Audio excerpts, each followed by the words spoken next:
I'm Seamus. Thank you so much for coming. You've got a great cause worth fighting for. I couldn't wait to get here.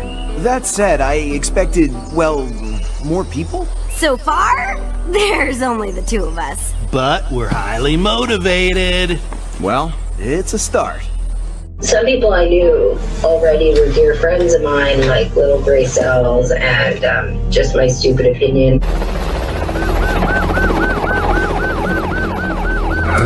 Lots of interesting things.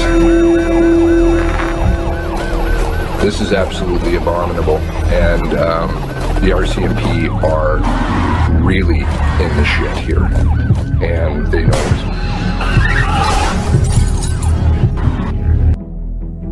Hi, I'm not really sure what I'm doing here, but I think it's time that I needed to speak up. The following program is brought to you in living color.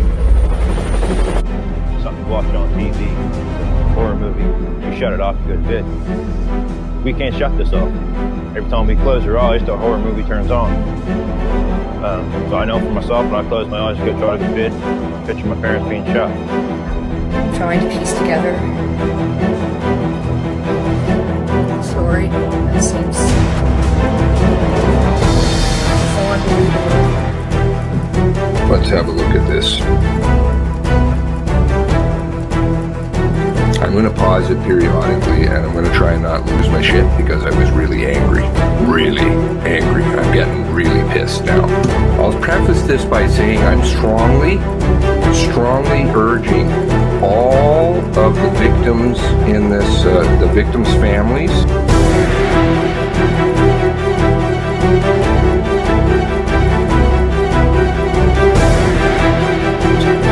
to launch a class action lawsuit against the RCMP.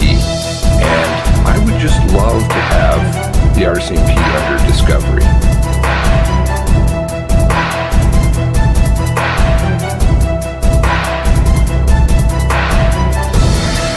I have a lot of questions, and I'm sure a lawyer would too.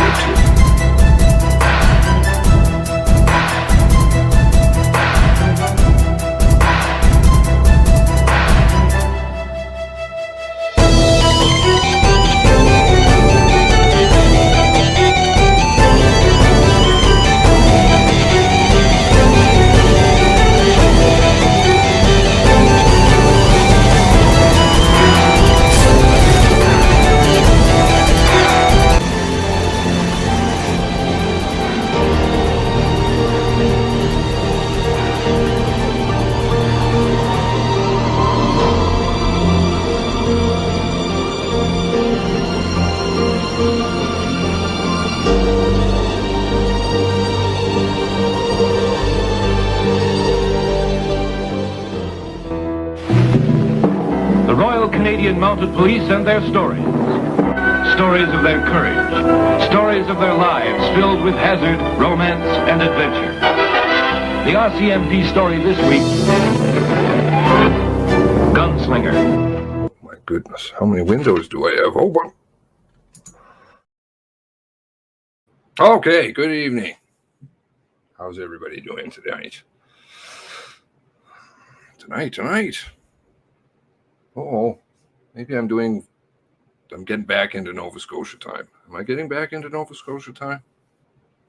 Okay. Christine. Uh-oh, we're going to lose Christine here shortly. Oh, no. Bingo starts at 7. We've got Linda McDonald. Hello. Tony Caper. Linda M. Alex McLean. Howdy. Tony. Yeah, I was very curious about Mr. James, isn't it? Carla, how's it going? Carla thinks it's a plea deal. Glenn B. How's it going, Glenn? Jack, the Giant Slayer. Haven't seen you in a little while. Thank you for joining. KLML. They all plead guilty. They will get a nice paying informant job. Yes. All very interesting. Beth, good evening all. Good evening, Beth. How did the RCMP explain fire hall shootings? Okay, not going to touch that one right now. Going to stay on topic. Try to, anyways. St. Michael, Freedom Convoy 22. Cheers from Saskatoon. Hello. Isn't there an application to be from Saskatchewan? I think I heard something about that when I was in college.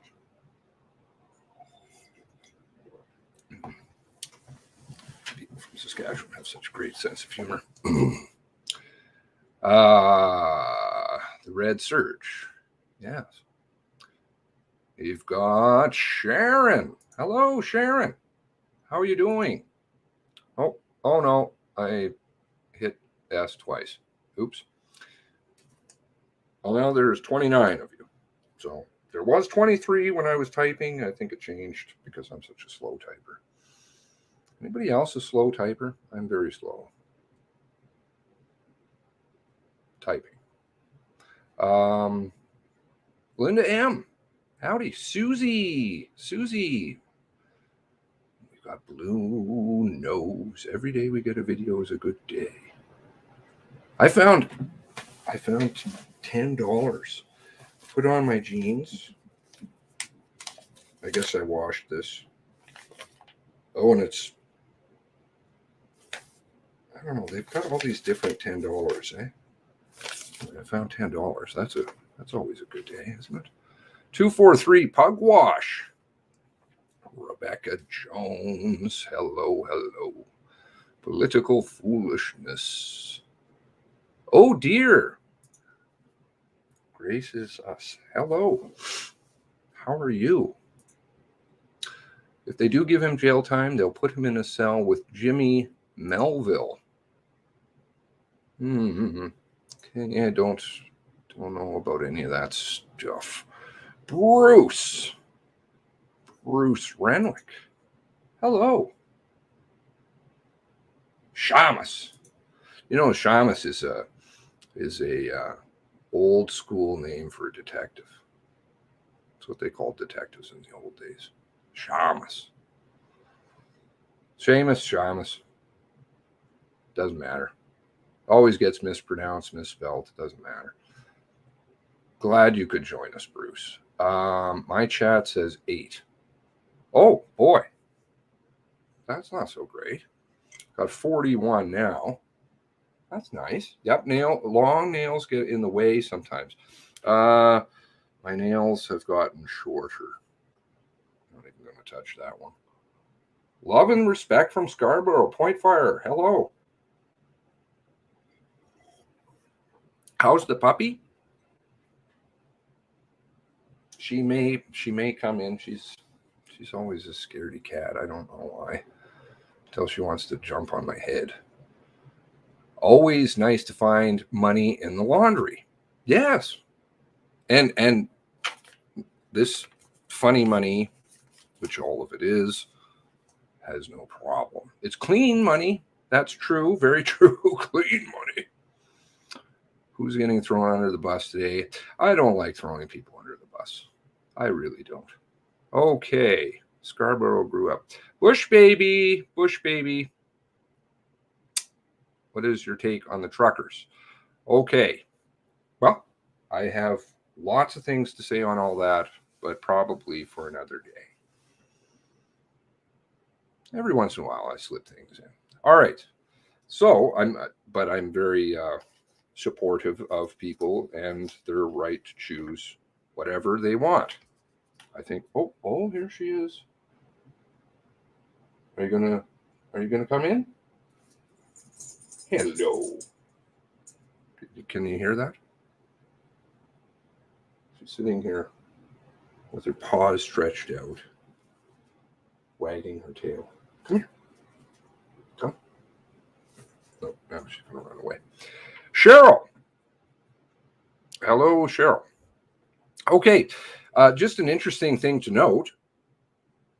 When I was trying to set this up, and I'm doing it in my head as per normal, which is tragic for everybody. Google seems to have delisted Nova Scotia Mass Casualty Commission. I don't know. Maybe you guys can try that out. Maybe it's just me. Nova Scotia Mass Casualty Commission. I don't get any hits back for the actual website, even though that is the address. Got all kinds of other stuff. Nothing related to the actual Nova Scotia Mass Casualty Commission homepage. Strange. Okay. I don't know if they've delisted it. Maybe. That would be very recent if they had. Years ago, I did a video on Trudeau, and as soon as he got in power, the delisting that he did of certain websites. Web domains, in fact. It was a lot of material he got rid of right away. I had all the documents. Now, Friday was an interesting day, and I kind of waited to see what would happen. Nothing happened. So we'll talk about it. Now, if we go back in time, we'll go back to, I can throw these websites out there. You're on the site. It comes up on your Google, comes up on yours. Probably paid to be delisted. Well, I'll do the search right now. It wasn't coming up for me. Let's do.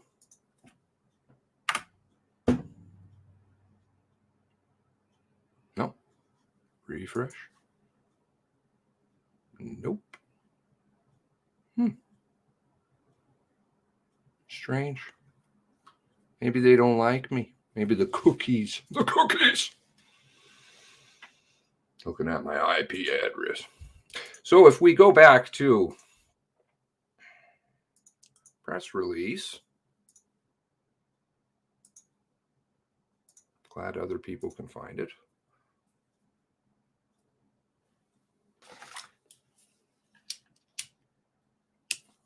December 4th. Superintendent Darren Campbell statement. Re-H Strong. Okay. So let's go here. Today, we have charged the following individuals. James Blair Banfield, 64 years old, from Sackville. Lisa Diane Banfield, 52, from Dartmouth. Brian Brewster, 60 years old, from Sackville. For the following offenses, between the 17th day of March, 18th day of April 2020, did unlawfully transfer ammunition, specifically .223 caliber Remington cartridges, 40 caliber Smith & Wesson cartridges, contrary to Section 101 of the Criminal Code. Based on the investigation to date, in which those charged cooperated, these individuals had no prior knowledge of the gunman's actions April 18 and 19. In addition, the investigators have determined that the ammunition was purchased and trafficked in Nova Scotia. Okay, and so for those of you who aren't familiar with 101, I think it was reviewed, but we'll do it anyways. Transfer without authority. Transfer without authority. Every person commits an offense who transfers a prohibited firearm, a restricted firearm, a non-restricted firearm, a prohibited weapon, a restricted weapon, a prohibited device, any ammunition, or any prohibited ammunition to any person otherwise than under the authority of the Firearms Act or any other act of Parliament or any regulations made under an act of Parliament. Punishment: every person who commits this offense under subsection 1, guilty as indictable offense, liable to imprisonment not exceeding 5 years or guilty of punishable offense on summary conviction, which means zip, basically. Now, I'm still waiting for some confirmation, and of course I will, but I did seek out some knowledge. Thank you to those of you who helped me with that. And if I, of course, as always, am wrong about anything, please correct me. I just want to bring some things to the table. I'm not accusing anybody directly of anything. I believe in the letter of the law, but I think that people, things should be looked at critically and thought about. So when I read this, it's kind of a catch-all. Transfer without authority, because it includes everything, kind of. Pretty much. Under a minimal amount. You can go back to Section 99, weapons trafficking, which is an interesting one. Every person commits an offense, manufactures or transfers, whether or not for consideration, or B, offers to do anything related to, refer to paragraph A, in respect of prohibited firearm, restricted firearm, non-restricted firearm, prohibited firearm, restricted weapon, prohibited device, any ammunition or any ammunition, prohibited ammunition, knowing that the person is not authorized to do so under the Firearms Act or any other act, et cetera, et cetera. And it's a far more serious offense.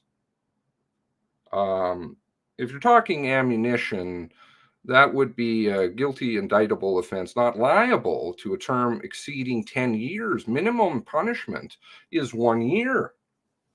There's no such thing as summary conviction under 99. So this is what we were led to believe. Now, it may in fact still be true. There's a couple things I want to point out, though. If we go to this is where we'll start, I think. Man pleads guilty to weapons charge, CBC, relation to Nova Scotia mass shooting. Okay, James Banfield, brother of gunman's common law partner. I suppose I should link that, right? Now let's see how this reads out. One of 3 people accused of supplying ammunition to the man responsible for killing 23, Nova Scotia. Rampage, April 2020, pleaded guilty to a single charge. James Banfield, 65, brother of Lisa Banfield, gunman's common law partner. Siblings, along with Brian Brewster, 61, are accused, always the key word, of supplying Gabriel Wortman with ammunition prior to the killings. Let's just get those words. All these words stick my video in a hole. Anybody who feels like recommending it, I suppose, though I'm not a self-stumping person. A lawyer for James Banfield, so we know he didn't appear, appeared in Nova Scotia Provincial Court Friday to enter a guilty plea on a charge of transfer without authority. Okay, transfer without authority, right? Transfer without authority. Okay. Section 101, transfer without authority. Still kind of keeping right here. Okay.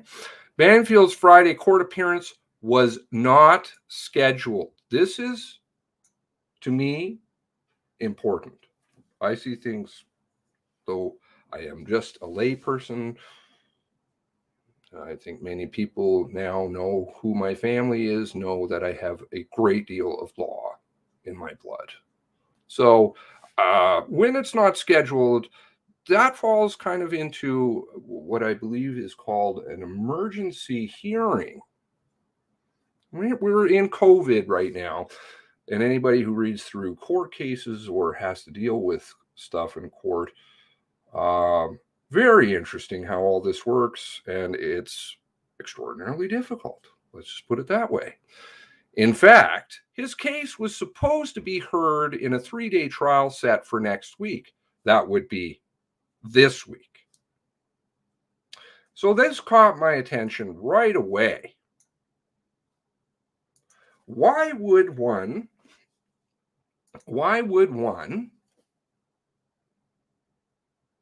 call, I believe, an emergency meeting, emergency hearing to only plead guilty?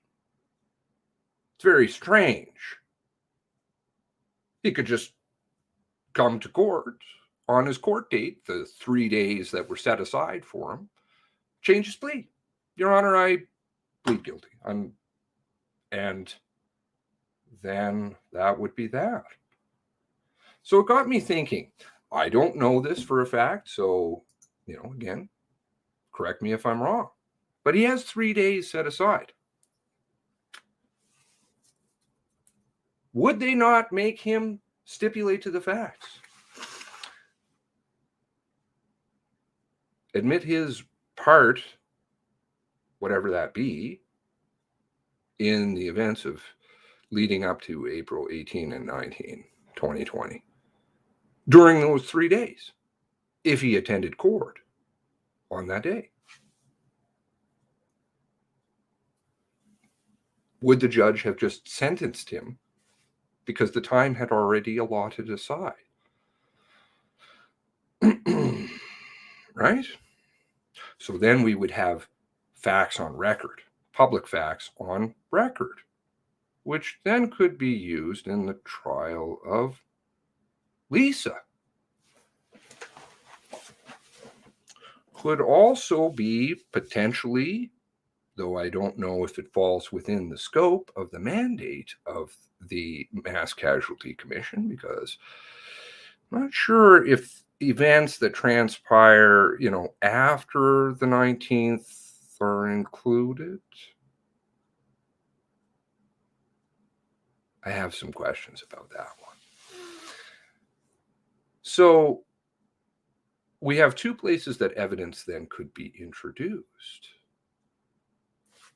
But if you were to go in early and you pled guilty, maybe this could happen. James Banfield is now scheduled to be sentenced June 1st. Oh, how does that fall within the Mass Casualty Commission? Thank goodness I still have the website open on innumerable windows.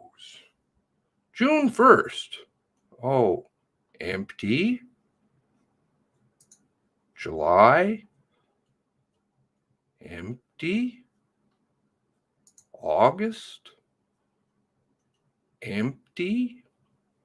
September. Empty. October. Empty.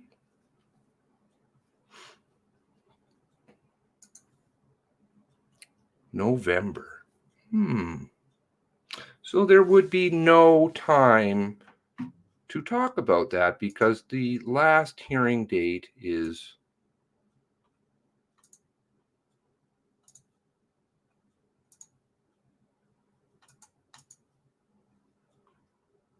oh, I see. In May. That's convenient. Convenient. Isn't it? Everybody appears afterward. Brewster is scheduled to go to trial in July. March. Okay, but then that trial would be ongoing. So it wouldn't be in public record. Okay. Well, that seems handy. Maybe it's just coincidence. So many coincidences. Now, that was one thing I noticed. Let's go back to, I don't know, see if you agree with me. The three are charged and alleged to have provided Wortman with 223 caliber Remington cartridges and 40 caliber Smith & Wesson cartridges in the month leading up to the massacre that started in Portapique. This is based on what? Oh, yes, this press release from the RCMP, right? They said that. Specifically, did unlawfully transfer ammunition, specifically 223 caliber Remington and 40 caliber Smith & Wesson cartridges, contrary to 101. Okay, seems right. Let's go to a different article. Global. We can go National Post. Canadian Press. I don't know how exactly the media would know because nothing has been admitted publicly in court. There's no public record because Mr. Banfield has not stipulated to anything yet. So these statements are based solely on this from the RCMP. This article, and one in the National Post and several other places, interesting, comes from Global, but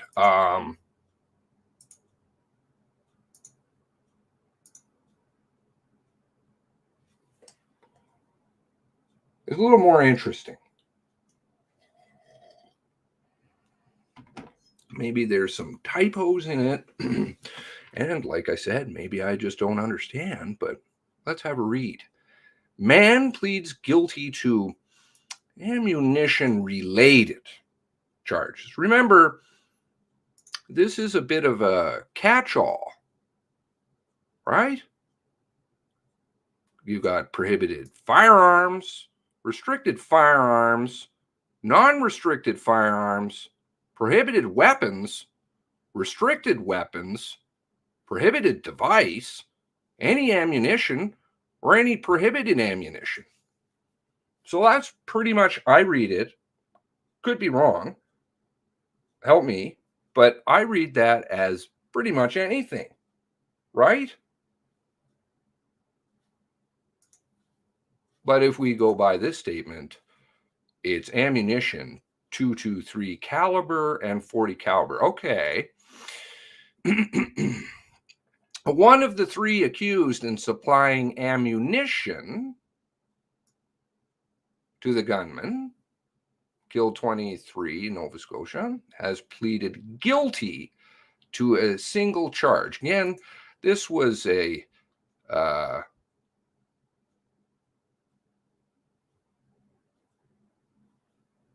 where was it? Not scheduled.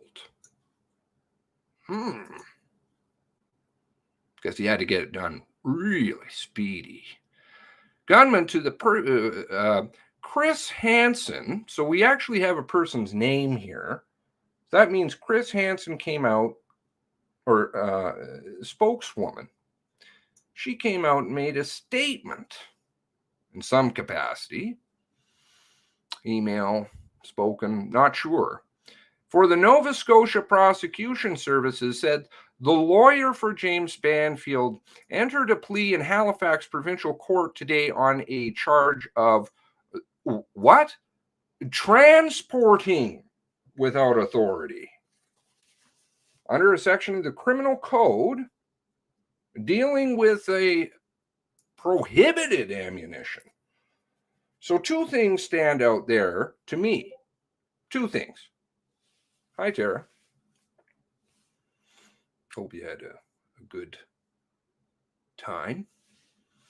Now,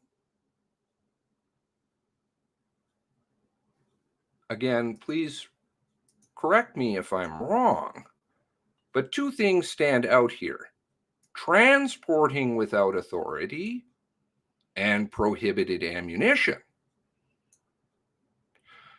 Transporting without authority means, to my understanding, you have to apply to move certain things in this country. Restricted firearms, prohibited firearms. I don't even know anything about prohibited stuff, though I've asked, and the person I asked initially about this did school me on it quite a bit. Not really, but they did agree with what I was saying. This is very strange, the wording. Transporting, you have to put in paperwork to move, like, say, a handgun.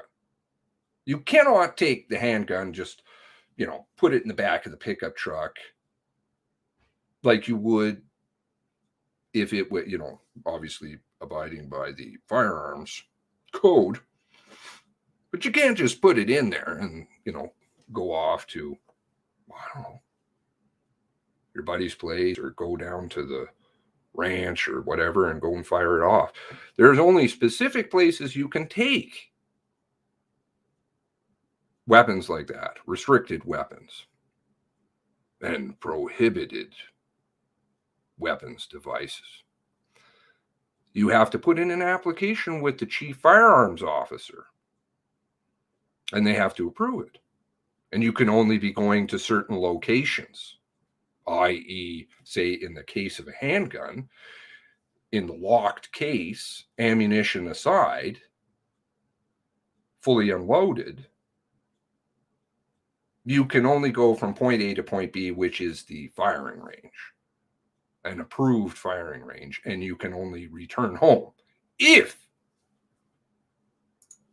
you have authority from the chief firearms officer. Transporting without authority. The second thing that caught my eye here, gun range. Absolutely. Absolutely, gun range. The second thing is prohibited ammunition.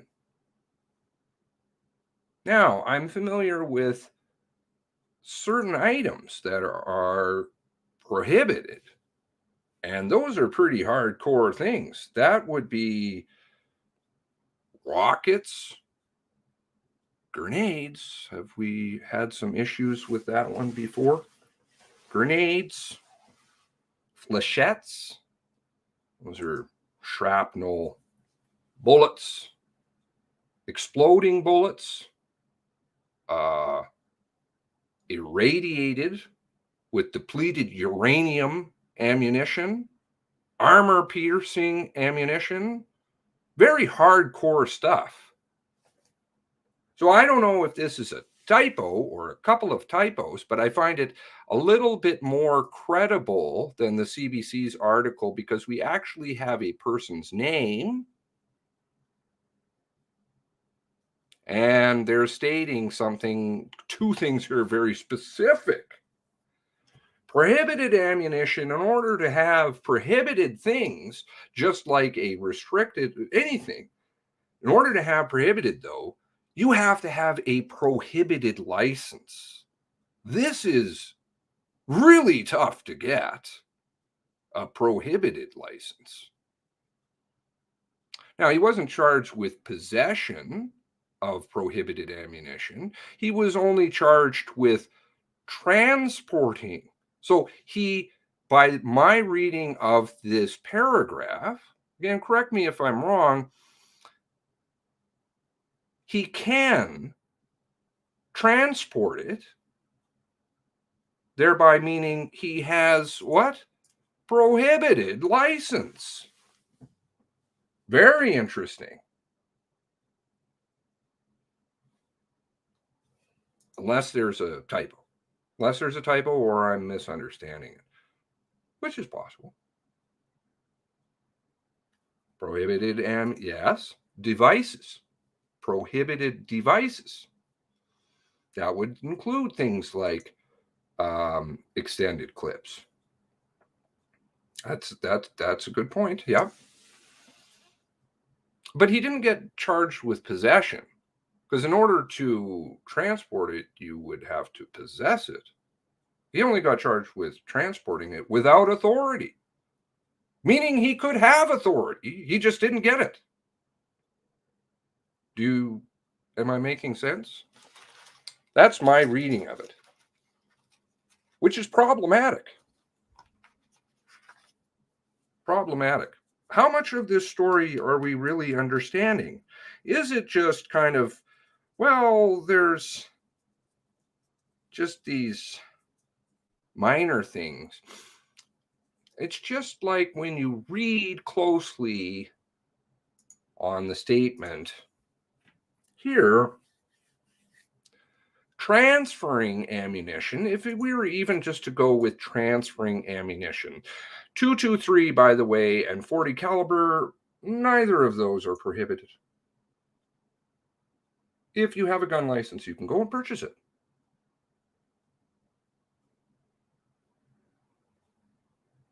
You don't need a prohibited license.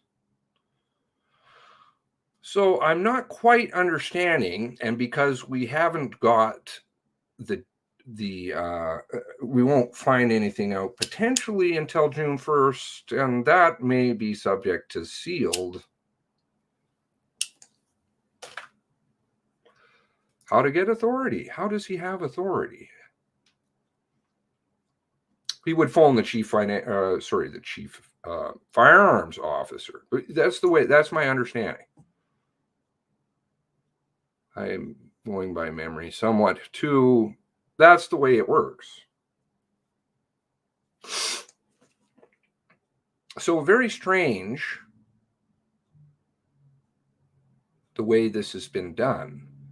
There was no charge under 99, which is kind of, I think, usually the way that it works. Instead, they opted for 101, which again is also a catch-all. So we don't really know, other than by the RCMP statement, because, well, he hasn't stipulated to it, and we won't hear anything until March. God knows actually when verdicts will be handed down. We know for sure June 1st there'll be something handed down, but is that going to be sealed? Is all of this stuff going to be sealed and just go away? Why is James Banfield 64 in that article? 64. Oh, that's interesting. Good eye. Ooh. 65. 64. But 56 in the article that he was originally charged. Perhaps I'll have to look that up. That's interesting. Must have obviously had a birth date. So I don't know if it was just a typo then. Perhaps. So now, if we were to look at some other things here, because this then all starts to get rather complicated, and I don't want to throw too many things out there right now.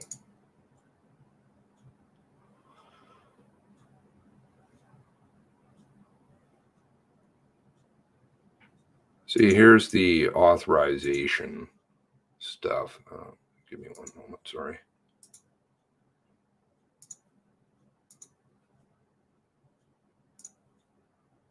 That's how that all works. I put the link in there. Authorization to transport. So you like literally have to put in an application. It's a labor-intensive process. So if we go to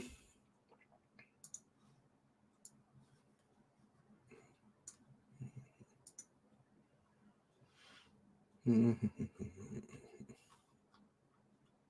date is this? One moment, please. One moment, please.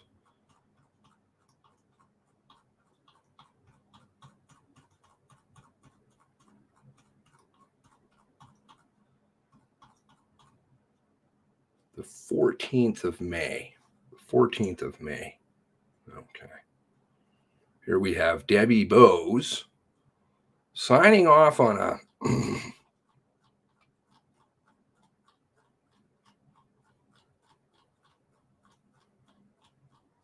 warrant for bank records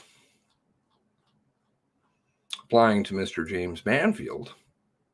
There's his, I don't want to dox him. I'm not particularly interested in any of that stuff. What was being looked at here? Murder. This is specifically for him. Okay, now this is back in May, and this is an application. But what did they apply underneath?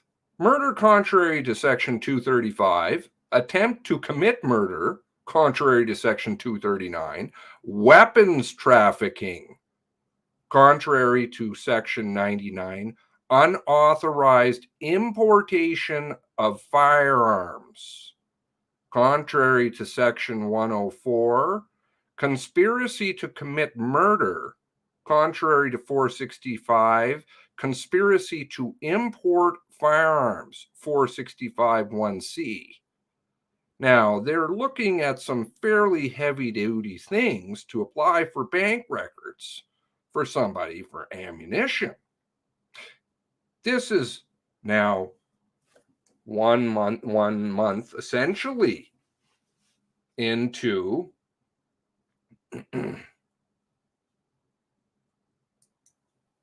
the investigation. That's pretty hefty. Note again, it's Section 99, because that's, to my understanding, that's usually what you do. 99, not 101. 101 is something entirely different. Import. Import. I'm not going to throw a lot out right now, but import is a very interesting thing.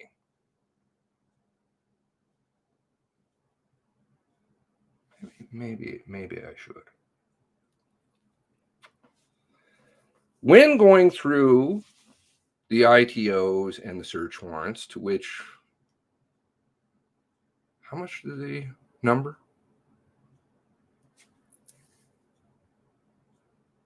5,500 pages I've read.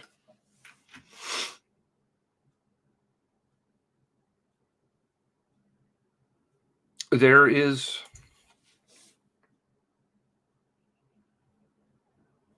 mention of very interesting things.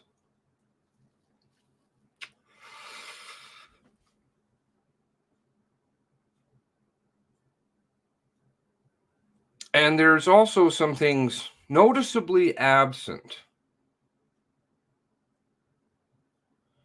James Banfield statement, absent. There's none. None that I can see.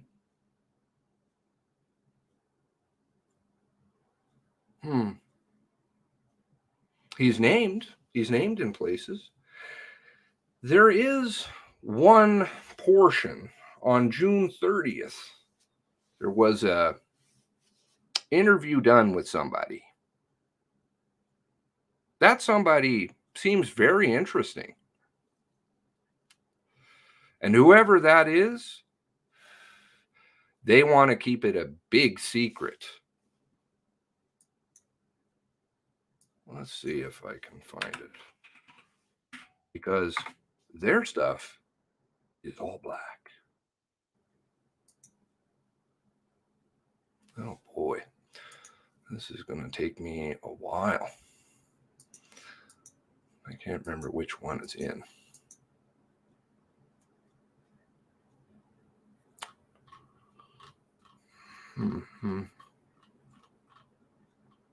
There are passages for sure,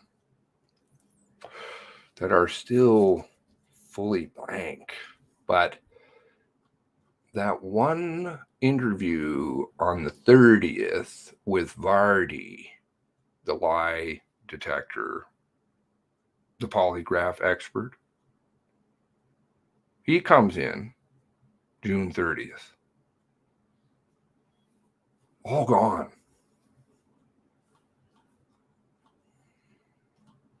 Now,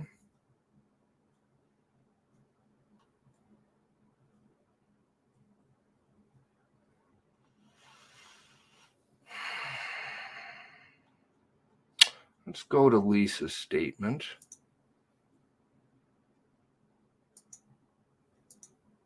This would be with Vardy additionally. Later, not the 19th. This one is... oh boy. Lengthy. So I'm scrolling. Scrolling. This one to Vardy, April 28th. Now I've got to go back to where I wanted to start.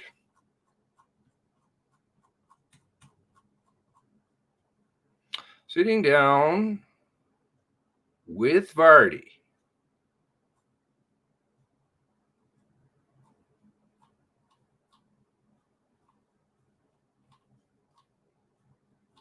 She discusses a bunch about guns. And I find it very interesting that she doesn't get charged with possession. If you don't have a PAL, how could you have possession? That would be illegal possession, and also transfer. But she didn't get charged with that.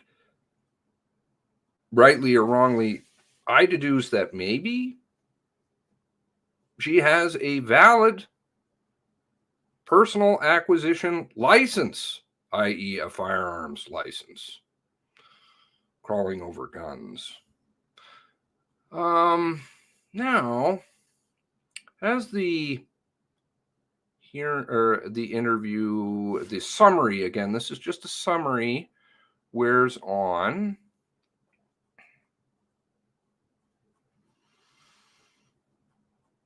she gets cautioned.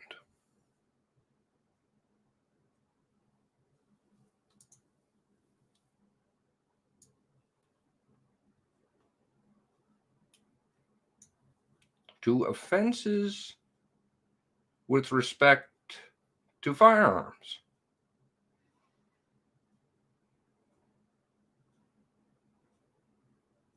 Are we looking at this reasonably here? I'm just putting it out there, that's all. Lisa said one time now we'll read the following passages after I would presume that she has been cautioned. Lisa Banfield said one time she and Gabriel Wortman were shopping, and Gabriel wanted to stop and see his friend Blank. Gabriel and Blank had a couple of beer, and Lisa didn't want to stay, so they started to head back to the Canadian border around 10 p.m., and she struck a moose. They ended up at Blank's house. Lisa Banfield said they would spend the night at Blank when they would go shopping. And she knew that Blank had guns in the bedroom upstairs, but she would never go into that room, and the door was always locked when they were there. She said Gabriel would sleep on the couch because he snored. But how would she know that there were guns in there if the door was always locked and she never went in there? Question. Maybe he told her, I don't know. They were dusty and in a box. The box was tested for his fingerprints. Were they tested for hers? Lisa Banfield did not think that Blank had any involvement with the firearms. Gabriel Wortman had a friend named Blank who had a firearms license. Does she have a firearms license? Do we know if she does or not? Lisa believed that Gabriel would tell Blank what kind of gun he wanted, and Blank would get that gun. kind of a theme here going. Are you sensing a theme? A lot about guns. Lisa Banfield said that Gabriel Wortman told her how he would wrap the firearms and place them under the tonneau cover in order to transport them back to Canada from the United States. When asked if Lisa was present when Gabriel brought the guns back, she said no, and that Gabriel would never do it when she was there. But then how would she know? Did he tell her? Question, just questions. I'm just asking questions. Lisa Banfield said the last time Gabriel Wortman would have brought guns back was at the gun show with blank.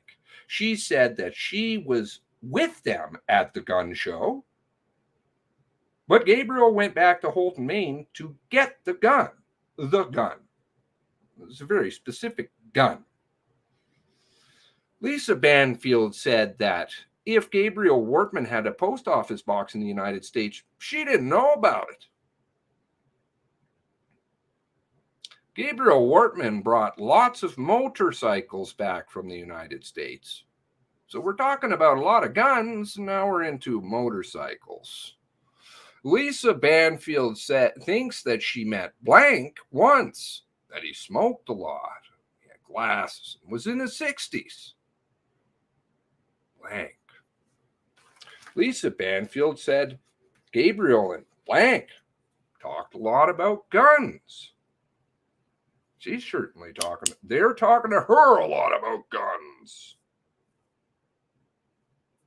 Lisa and Gabriel would normally cross the border at Houlton, Maine.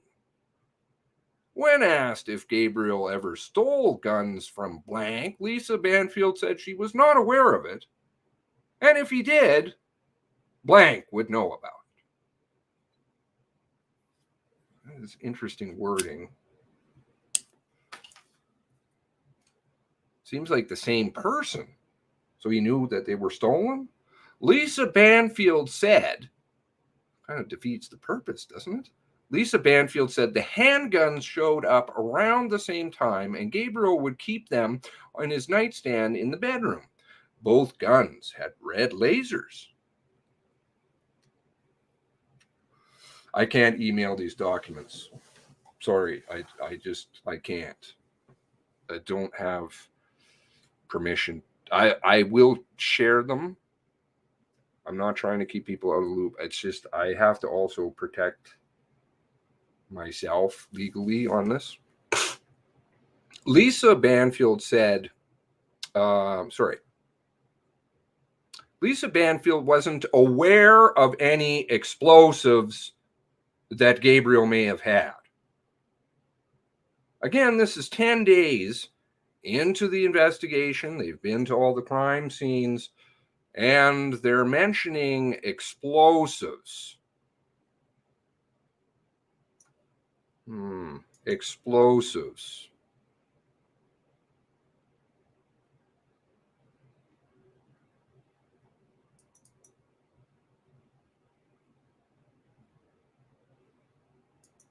Oh no. What have I done here? Explosives.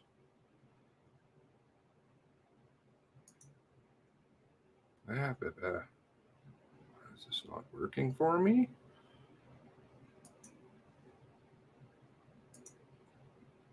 Explosives.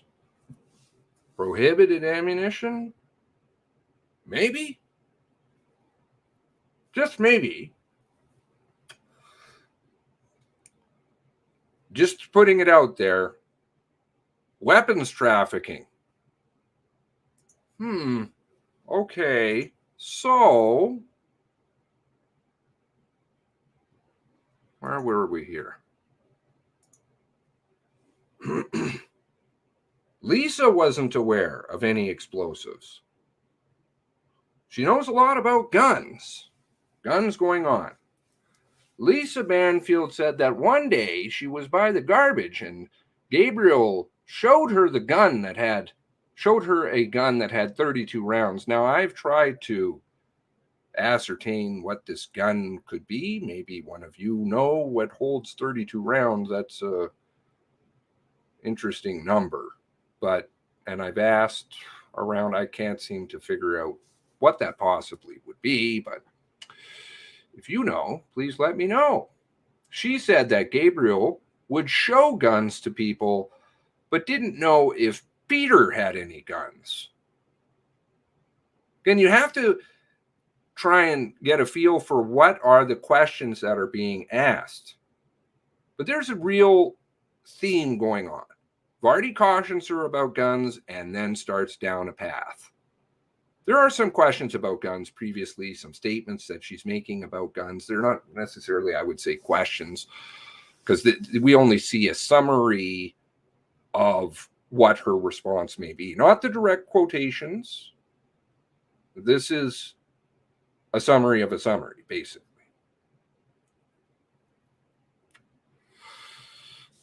Kind of like playing telephone. Lisa Banfield said that Gabriel shows her sister's boyfriend.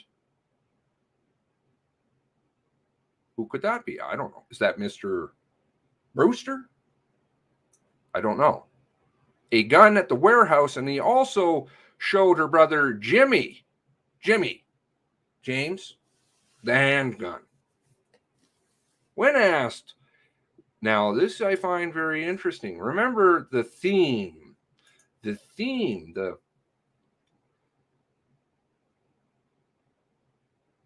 line of questioning that's going on here. When asked why Lisa Banfield was listed as a what? An importer. She said that it would be when she had less than the allowable limit. Gabriel would add some of his stuff onto her list to avoid paying duty. Question. In all, I'm not making any suggestions, but what kind of an importer are you? What kind of importing license do you need? Okay, I don't. Can you elaborate, oh dear? That's awesome news. Can you elaborate as to what that might be? Is that a prohibited weapon? So I find this interesting. Is it that somebody has an importation license, or somebody's, for weapons?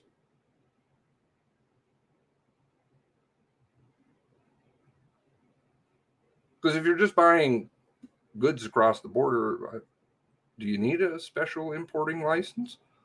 Certain things I would think you do, yes, of course. I don't know, do you need denture importing? Fruits and things like that, I think you do, and seeds. But there seems to be a theme. Lisa Banfield said that Gabriel Workman had a Nexus card for crossing the border, and one time he complained about being checked all the time. She believed that Gabriel received an apology from Canada Customs, and after that didn't bother him, asked him about if he had a business, as he brought back 17 bikes to Canada.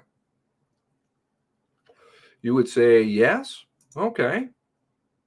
Perhaps you can furnish some in the comments or down below. I would love to know. I didn't think that would be on there, but maybe. 17 bikes. Tonneau covers. Guns coming back from the United States, no knowledge of, but kind of had knowledge of because you knew they were wrapped in a blanket.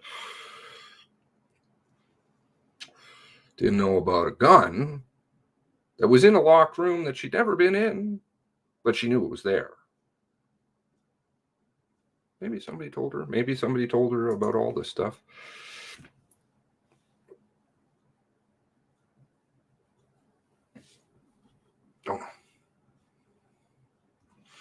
And that seriously is the end of the statement. That's it.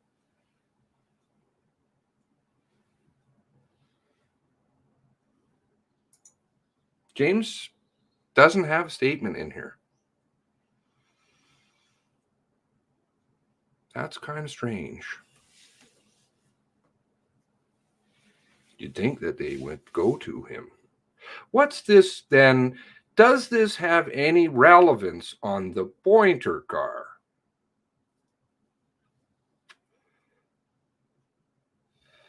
Very familiar with firearms. Possible pal. Just saying, possible.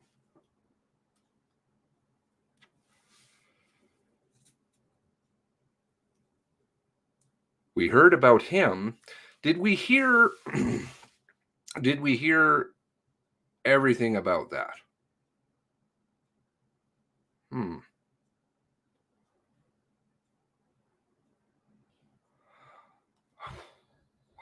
I could throw out a whole bunch here, but I don't know if this is the time yet.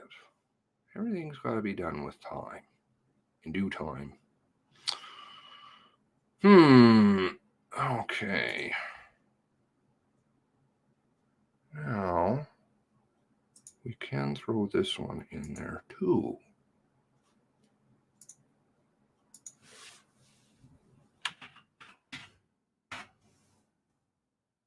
Certain things are harder to find in the warrants.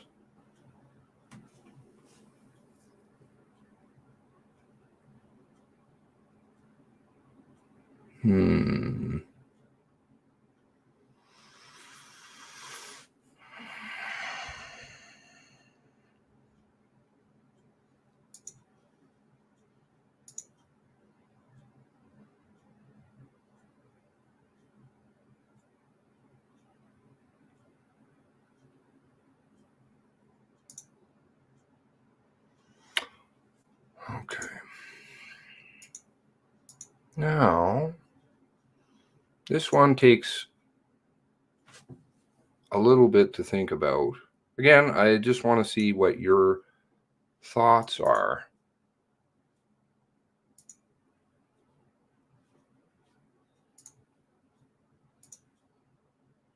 May 22nd.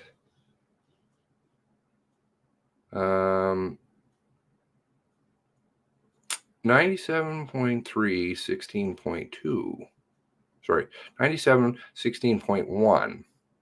As previously detailed on April 20th, 2020, Sergeant Payton, who is the gun expert, confirmed that Gabriel Wortman did not have any firearms registered to him through queries conducted on the Restricted Weapons Registration System, RARS, Canadian Firearms Information System, CFIS, and Cognos Client Application System. 16.2. Sergeant Payton confirmed that Gabriel Wortman did attend the course May 24th, 2019, and successfully passed the course. What course? The non-restricted firearms course.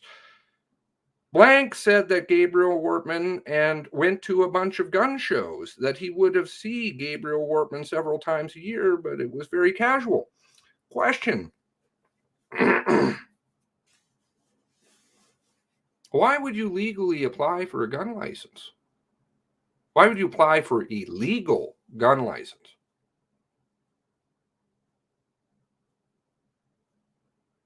Why does it appear as though people have gun licenses? Did he, in fact, have a gun license? Remember, there was all kinds of, well, we don't know.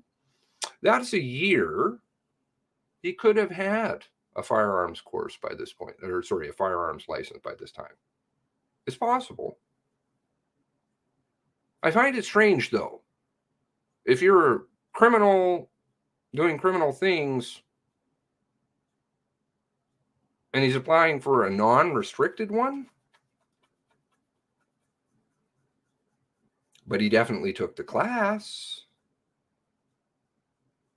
Usually, you submit the application after the class, and it can take a year, year and a half, can take 9 months.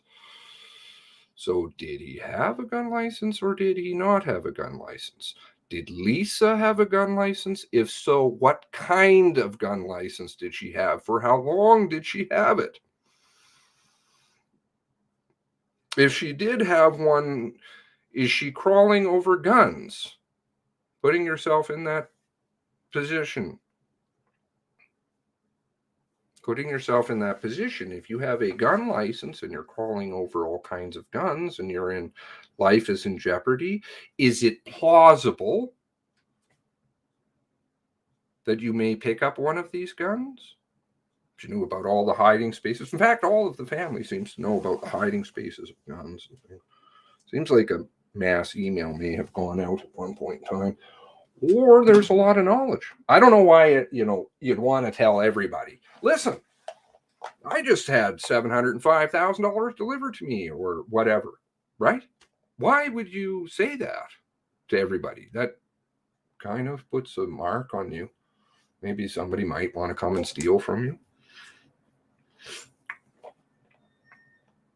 But there was a lot of, well, he may have the license. We don't know if he had a license. Of course they would know right away. They CPIC'd him. This stuff comes up. I'm not even going to touch the cars because the cars is another interesting component. Banking is another very interesting component. There's lots of neat stuff here to look at. But I think to glaze over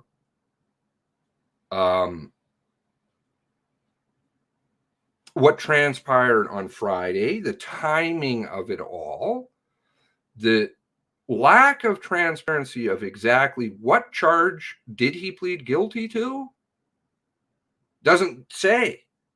It just says something to do with prohibited ammunition, the emergency meeting, the timing of the Mass Casualty Commission.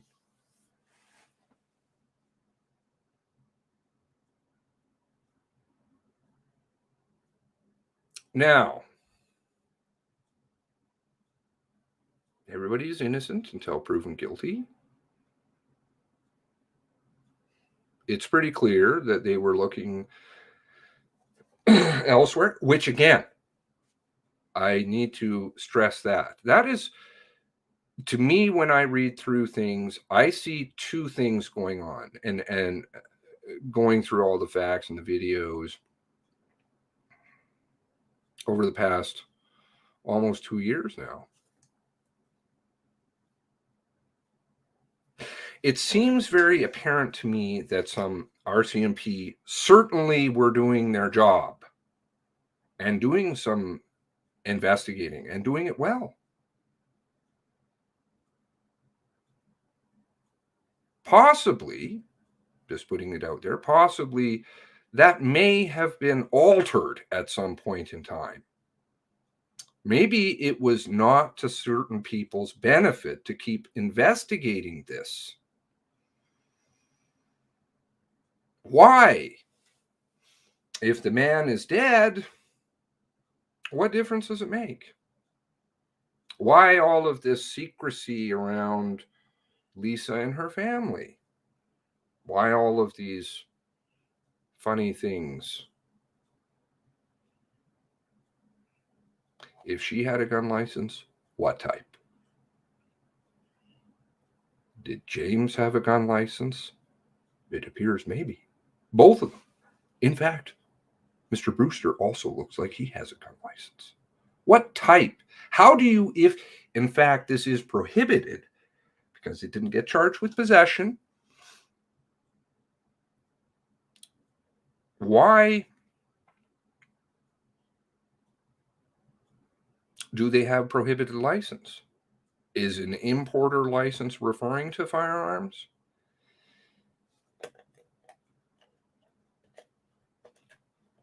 If this all sounds way off base, I want to be corrected. I don't like to be wrong. I definitely don't want to point fingers. Everybody is innocent until proven guilty. Clearly, in Mr. Banfield's case, he's pled guilty to something. He feels as though he was in the wrong? Was it just the fact that he didn't know?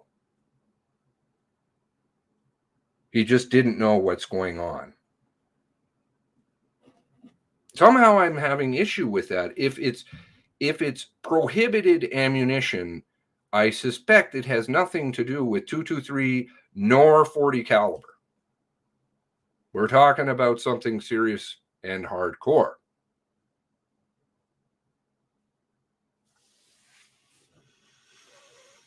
Now, let's go back and have a look at some of your great comments, and you can help me understand. June 30th. June 30th. Who is June 30th? June 30th. Oh, and yes, Mr. Payton did do a check on 2 individuals, for sure. So I would think that that might be Mr. Brewster at the same time.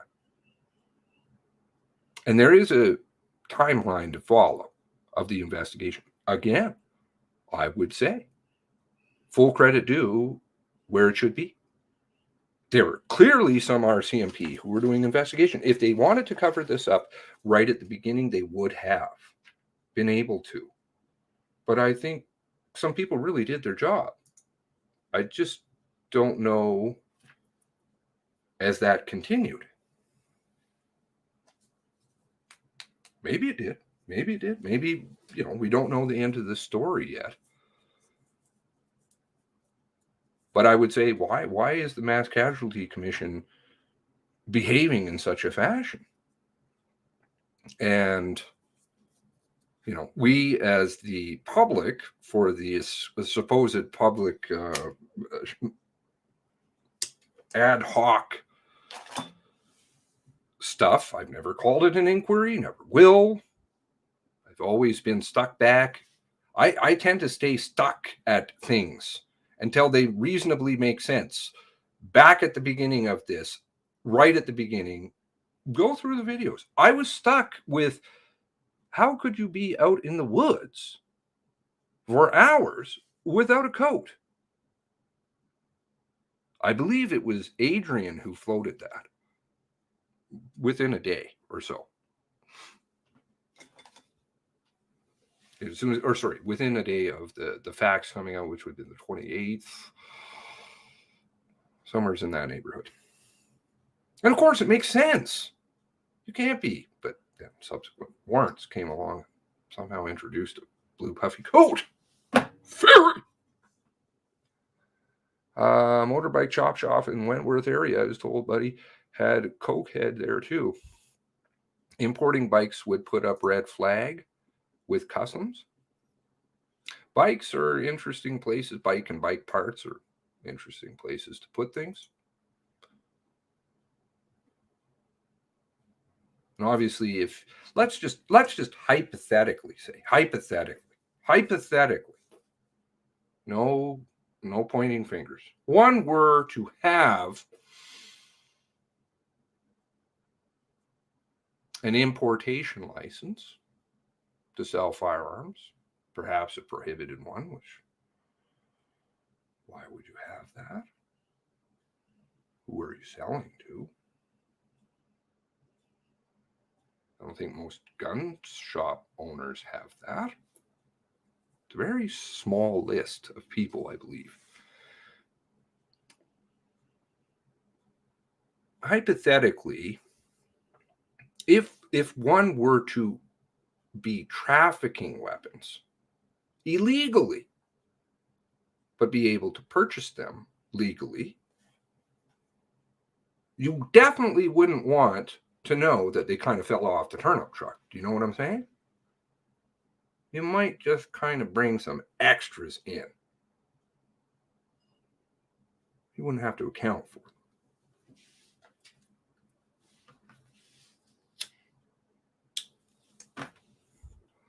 Seems a shame that the RCMP can't admit they are being unable to protect people in rural areas and tell them to protect themselves if need be.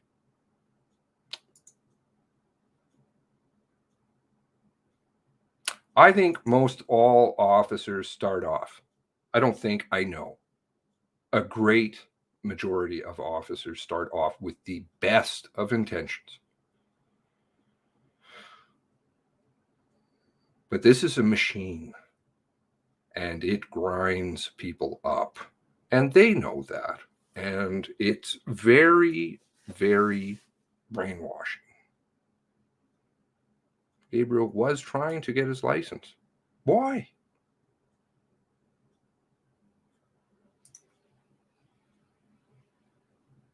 Why are people not asking, did Lisa have a pal? We always hear about Gabe and how Gabe didn't have a firearms license. Maybe he did now. We don't know. Another very key point. Please file this one away.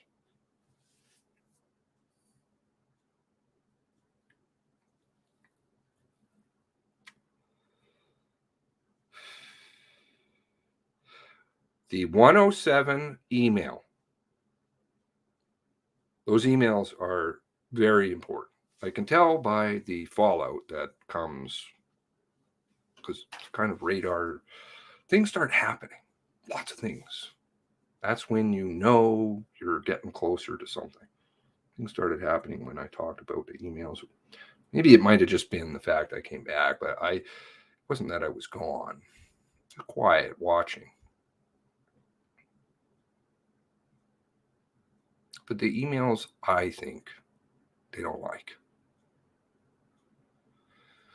When somebody is missing, so they knew Gabriel Wortman, they clearly had run him through CPIC, they had his birth date, they knew who he was associated with, who he lived with, he lived with Lisa.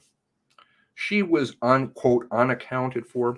Why then were people not looking additionally at Lisa as a suspect at that time?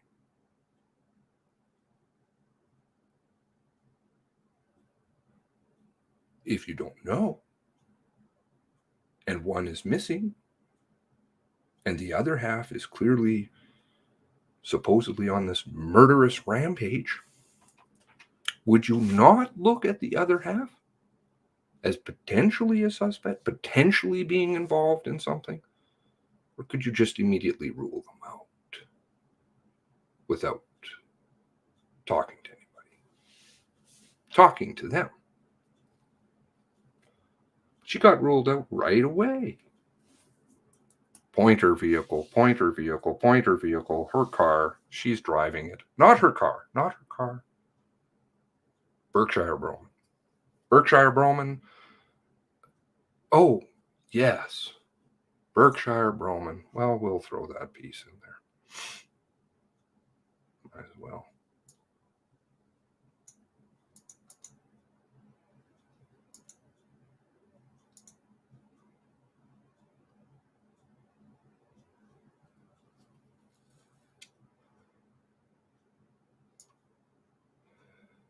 This opens up a whole other kettle of fish, and I don't think I should touch it for today. Definitely not. But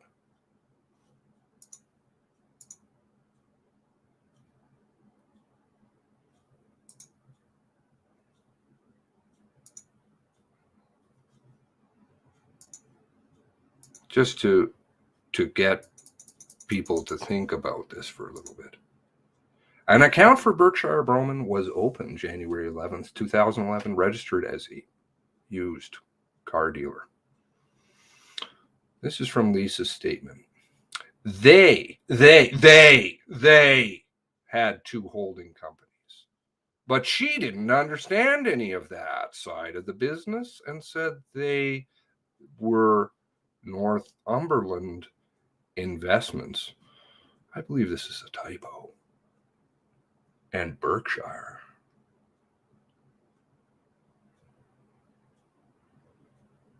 So the car was half owned by her, the Pointer car. All of the cars were half owned by her.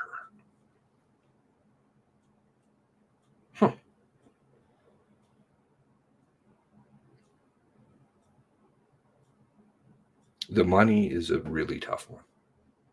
You need a forensic accountant to go through this, but it doesn't make sense.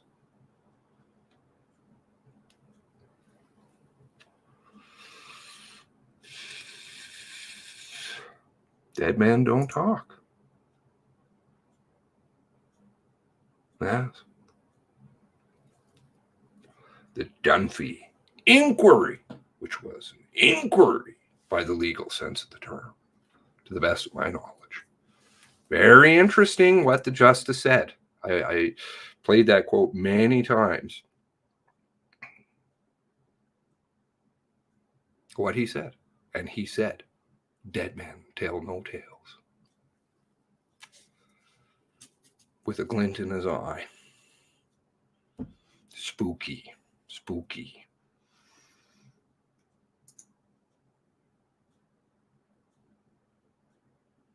Why are they protecting the Banfields? It does seem to have the aroma that the Banfields are being protected. Why?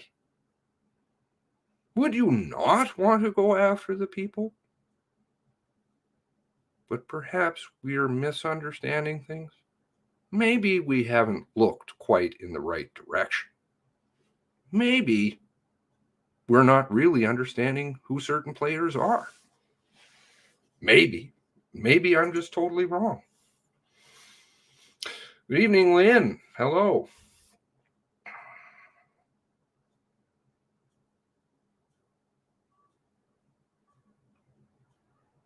Pointer car seems to equal Lisa. Lisa seems to indicate.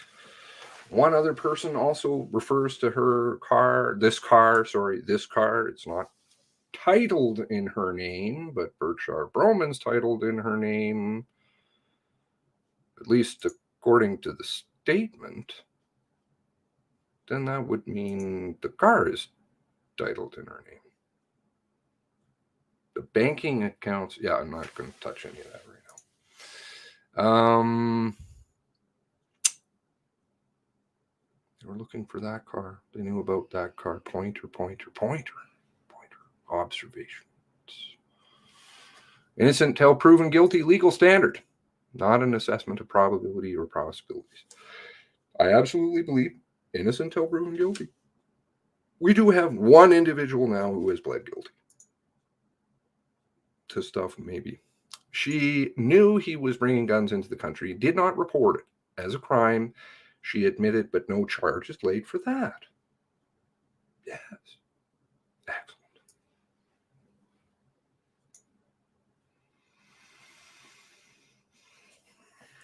Lisa has no proof. I'll bring in an interesting tie that I've come across on a later point in time. Remember there was a certain person, I kind of touched on them a little bit, asked some questions, they kind of disappeared.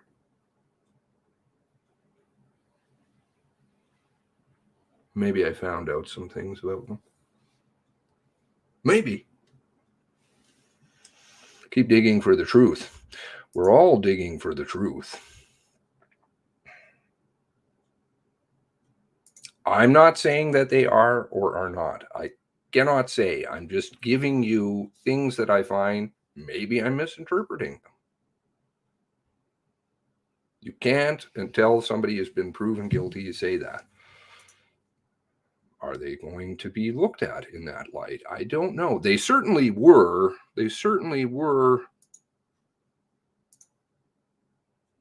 For some pretty heavy duty stuff.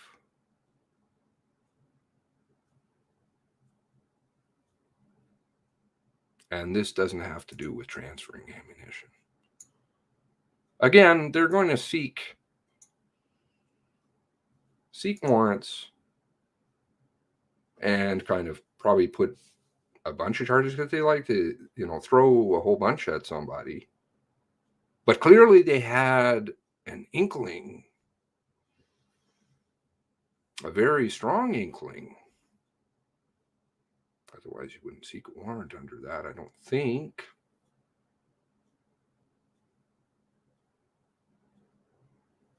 And they knew some specific dates that they were looking for by that point in time.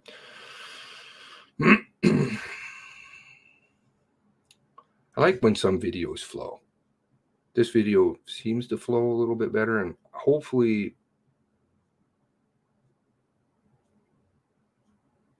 I'm making sense. Light bulb moments are awesome. Again, please, it has to be said. I have to keep clarifying. Nobody is guilty. I'm not saying anybody's guilty other than Mr. Banfield for some unknown offense related to some unknown item or items. Perhaps maybe just talking about it may bring about some clarity. There is a person, we have a person's name. Perhaps somebody can ask them the question from the Nova Scotia Prosecution Services.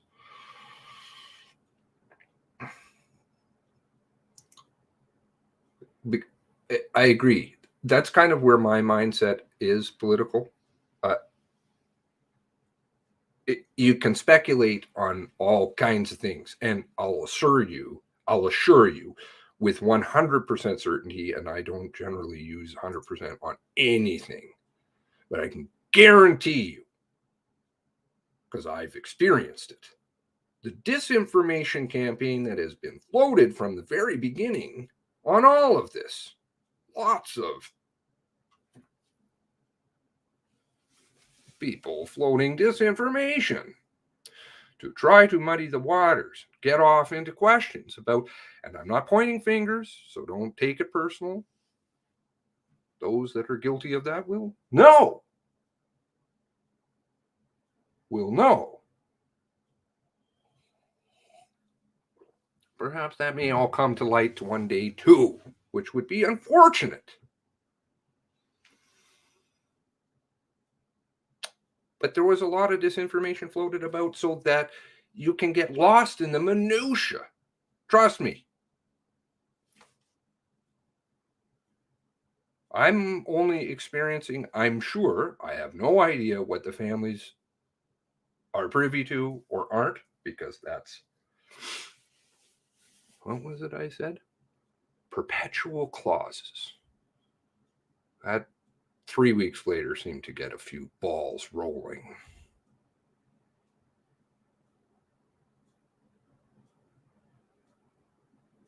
Which should get a lot of people upset.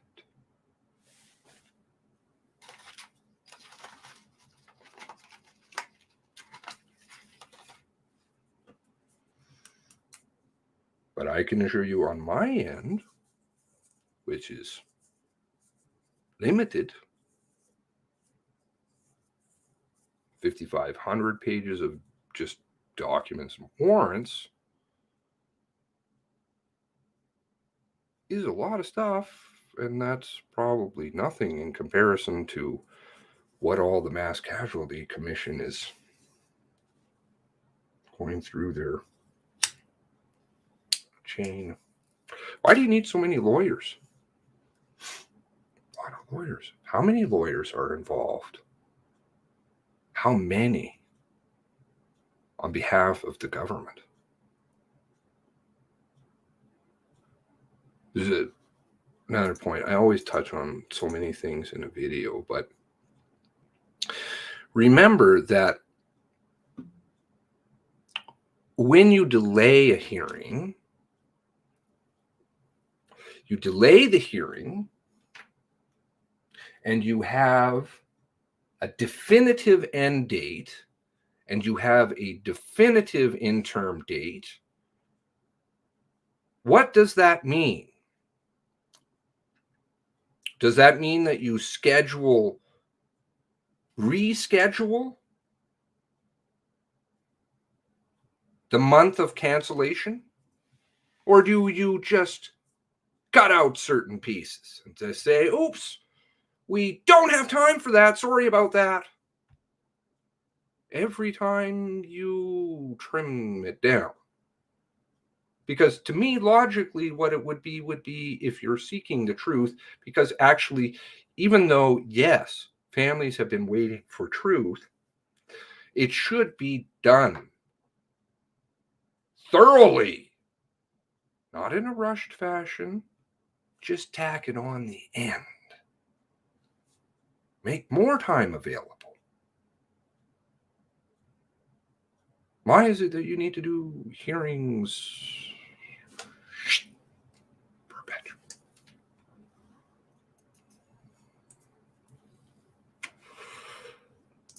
Who knows? Who knows what that was all about, Carla? I don't know. But you see, does it play any relevance? Does it not? I mean, it seems rather an odd thing, but I don't know.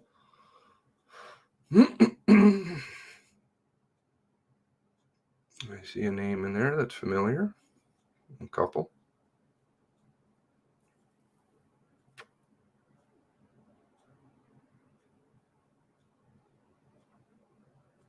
It would be hard, and I always try to play very conservatively. It would be very hard to say you had no idea what was going on. Zero. Again, this is actually just stipulating to an agreement.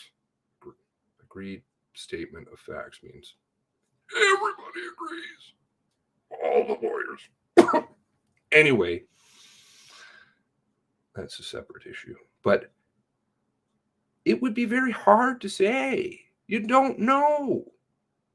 If you know about guns coming under tonneau covers and guns in locked rooms and things, and going to gun shows and such, it would be difficult to say, I just didn't know. The only defense to that I've heard so far, which of course is possibly true, I think it's not likely. I don't think we were ever saying that blank word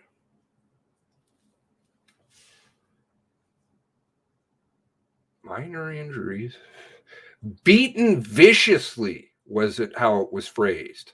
Beaten viciously, really? Which then became minor injuries, which needed to be redacted.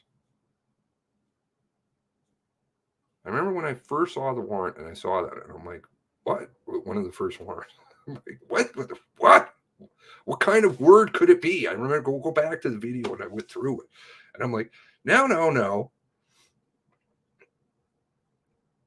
Is it major? Is it minor? But it would be hard to say if you weren't being beaten. I think that's why that's out there. And again, I'm not saying that it's not possible. It just seems less and less likely. And I'm very conservative. That you didn't know, or you were too afraid to talk about anything.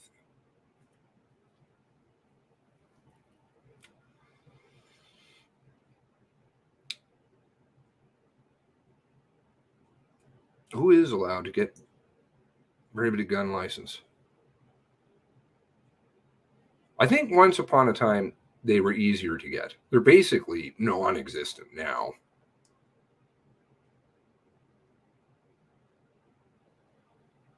Didn't work. We are all taking. Sorry, is that talking? Sharon talking. Asking questions. Love to know what your opinion is on the white Hyundai down at the denture clinic. Just sitting there in the driveway where the RCMP car supposedly was, with snow on it, but then somehow was in the back of the parking lot. Thank you to Sharon. Thank you. Thank you to everybody who speaks up truthfully and tells the truth. It's awesome. We're lucky. Jessica Davis. Uh-oh. Where does she work?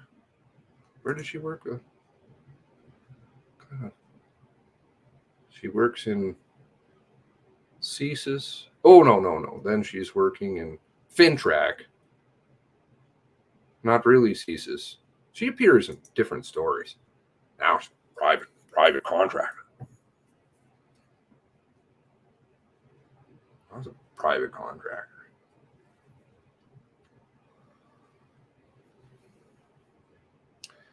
I don't think that the RCMP looked at all at Lisa. And if they had foreknowledge of her, why are they not looking at her? Observation.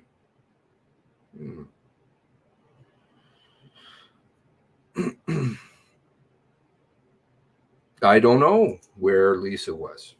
Does anybody know definitively where Lisa was? Lisa knows. Lisa knows. If trees could talk, maybe they could tell us the answer.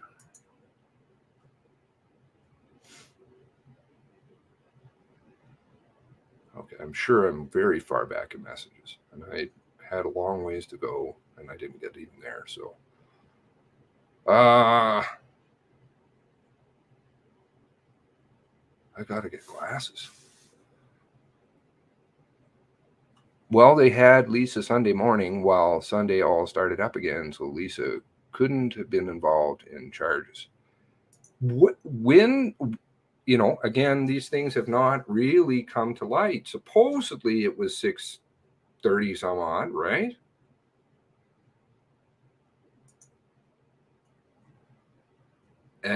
I've been very dubious about pretty much everything. Maybe call me just a suspicious person, but I like to have lots of proof from lots of different places. So I guess we'll wait. Still waiting on an answer. Not even sure what the question was at that point in time. If there was an import-export license for the denture clinic, it would not be hers, it would be the company's. Well, to play conservatively again, she technically... Who is the last owner on the denture clinic is another question. Who owns the denture clinic? Is it still Scott Smith? Is it still him back in 1985? Because there doesn't seem to be a transfer, re-registration. Maybe the RCMP nerfed that right away. I don't know. Talk about inquiries and sister online. Hello. That's a Cyrillic name. I don't speak Cyrillic. Mad Dog Steve. Hello, Mad Dog.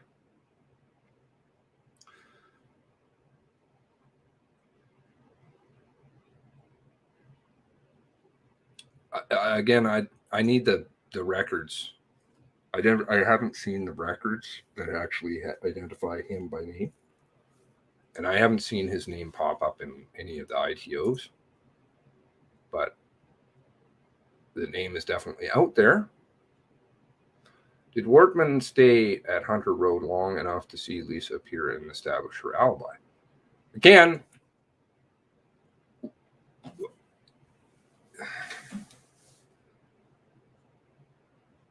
I don't think it's conspiratorial to propose, given all of what has come to light. Are we talking about one person? This defies logic in a lot of ways. I'm not saying it's not possible. It just doesn't appear to be. I would lean no, that this is not a one-person event. There seems to be some evidence that I have that doesn't seem to indicate that. And we brought up a few issues for sure before. So is it why is it so definitively locked in everybody's mind? It's definitely Gabriel, and it only is one. Is it crazy to say, given the fact that other people are being charged their involvement, that maybe we don't know the whole story? Blue Man. Not sure. Blue Man. Wortman's inheritance. Look at McLean's story, tells us a lot of info. And who are, and you also have to look at the media. The media has done a very interesting job keeping things. All of these warrants, by the way, remember that. These warrants are in the possession of all of the media, and they've had them for a long time. It takes a long time to go through it as one person. Those are all scanned copies. So you can't even search them. So I had to, buy Adobe and put them all together and then OCR them and read through them. So if you want to try and find something, good luck. You can, but it takes a long time for one person. But the media has them, yet they never say anything. The email that I put out appears in 13, one of them, which obviously came from Fifth Estate, but that just involves freeze framing, going by frame to frame, and then actually piecing it together because it doesn't even appear all on one screen. One of those emails appeared in Global's 13 hours. For what that's worth, who knows? The top portion, as in the header with the time and addresses, was cut out. Clinton 123.0. You understand, the media doesn't want people necessarily to find the truth, I would say. Do you know how many phone calls I've gotten? Do you know how many I've gotten from media? From anybody in this story? I've gotten two in the entirety of this duration. 2. And I'm not a horn tooting person, but I definitely know a few things. And yet, crickets. One phone call I didn't even answer. And again, I'm using that term. As in, I was busy at the time. And I think actually had zero to do with asking any questions. But when I'm using media, I'm using that in a very broad sense. Why? I always said I want to work together. I'm willing to do time. You all are willing to do time. Put in the time, the effort for free. Nothing, ask nothing. Don't want anything. You don't want to talk to people who may know things. Strange. Oh, and I was contacted additionally by one other person in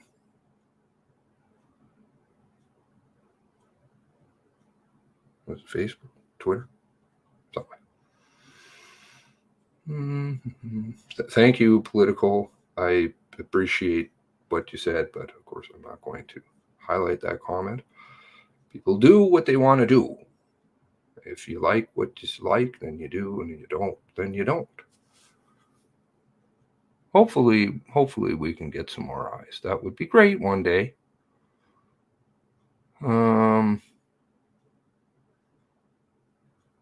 This quotation marks. Very important to put it in quotation marks because it is not that word. The last begins with I and ends with Y. Never have I said that it was that. Because I read through the legal definition. I did a video on that a long time ago. And I'm like, no, outs. There's so many outs built into this. Hi, guys, getting supper together, listening. Great to see you back. How's Nova? Oh, Julia. Nova is small and not growing. Something like 70 plus lawyers for RCMP. Does this make sense? I don't know that number. I'm curious. Millions, tens, hundreds, millions of dollars.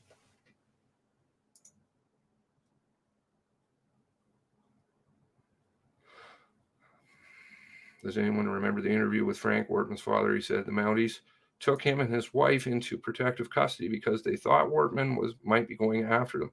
Yes, I remember that. It was a rather disjointed interview. And it was 4 hours and some odd long. Love to hear the whole thing. Only heard a few clips. What are the lawyer's last name? Okay.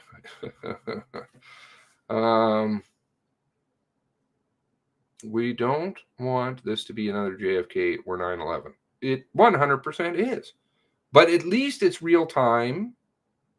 Can't go back necessarily and do anything about those ones. You still can now, right? But it's a lot harder. This one's still kind of going on.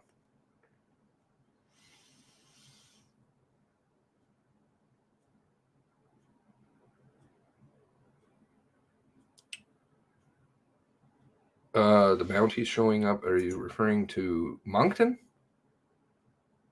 Paul? He was confused about the time. Yes, very interesting. Mr. Lockyer comes in. Appellate lawyer. Innocence Project. He's been involved in a lot of different cases in Nova Scotia. Some have ties to this. On a summary conviction 101 charge. Really? Wow.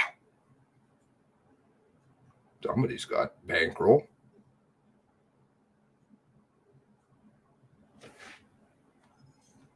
Wonder who's paying that.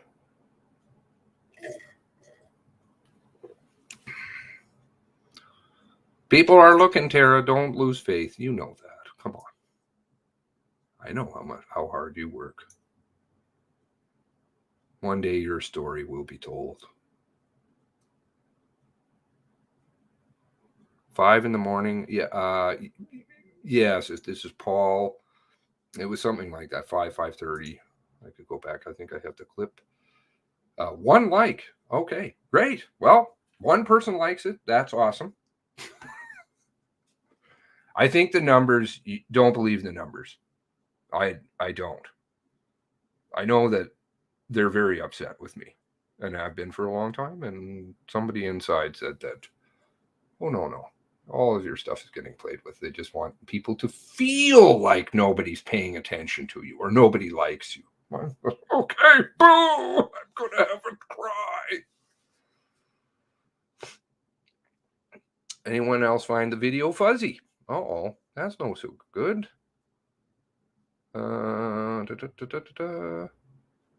Shoplifting charges were discredit the father. I don't know what all that's about. Mounties lied. Something's going on. Tied to tree. Yes, I remember tied to tree. Tied to tree. 10:30. Party. Wife. Ever evolving. The 10:30 one pisses me off. Equally, the narrative about who Mr. Wortman was. It's never sat good with me. There's something very funky going on with that. There are people who come out and say a few here and there who, I mean, that would take a lot of balls to come out and say, listen, I knew this guy and he didn't seem that bad, actually. Please don't, because then you get hate, right?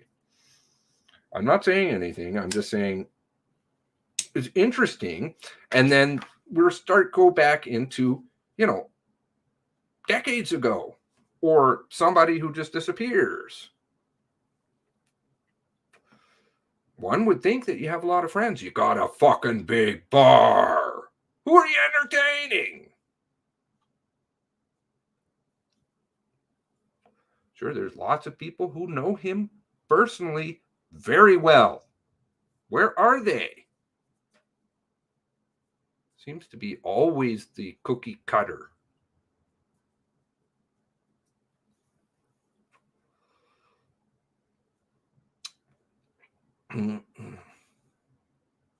Slightly blurry in real life is my camera. Is it, maybe it's the smoke? I don't know.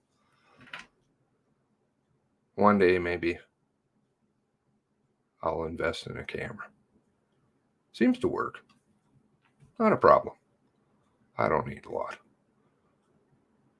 Heard she was tied to a tree abused in front of her man. Watch him. Yeah, that story disappeared.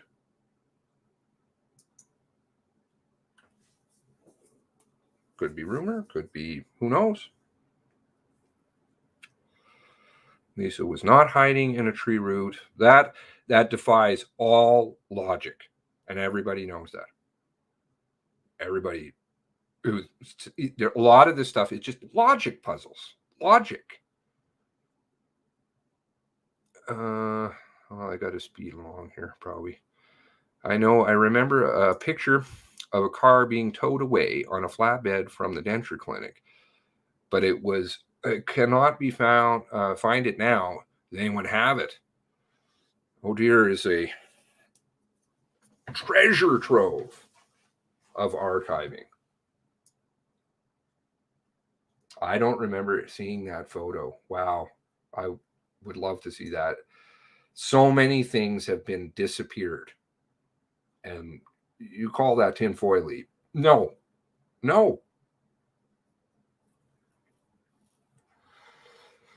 All this stuff ties together. Intelligence, big tech, all ties together. It can disappear anything that you want.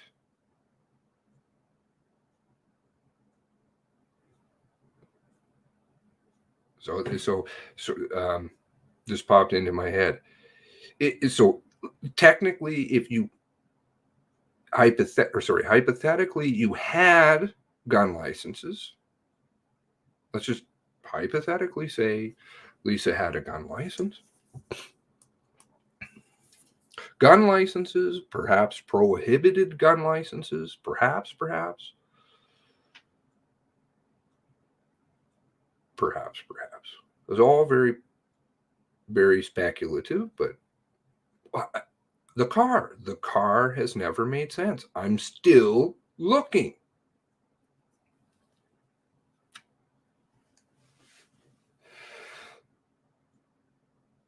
The Ruger 14, there's in the warrants. Ruger 14, and he's looking up the Ruger 14 in 2019. Why is he looking up the Ruger in 2019 if he had the gun 10 years ago? He already has it. What does he need to look it up for? Can't just have a company name. Need the actual names. Yes, you need names. Names. I like names. I appreciate that. Mad Dog Steve.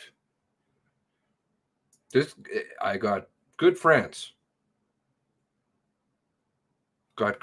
Made some great friends along the way, and I had a super friend walking into this. And I know if I was stuck, there's going to be some of you for sure, some of you maybe less so. But there are definitely going to be some people who will walk with me. So that's a way to live life.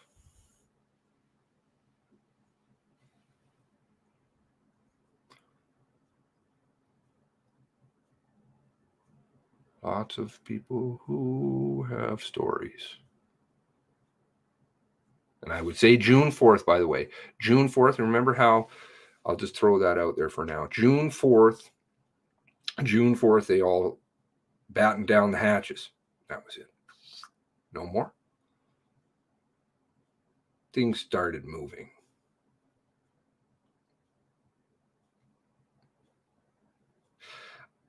I appreciate that, JP. I do. I don't even know how to touch that. It would be great if the story had more eyes. The story did. I don't do anything for stuff. Just a friend. Just like most of you. You watch out for your friends. You care about your community. I care about my country. I care about all the great people that I've met along the way. And just because I'm quiet or I don't speak anymore, please, to those of you who I don't speak to, do not take it personally. Don't take it personally. One day when this is all said and done and we're in a different place, you'll understand how heavy I've gotten hit. It's hard.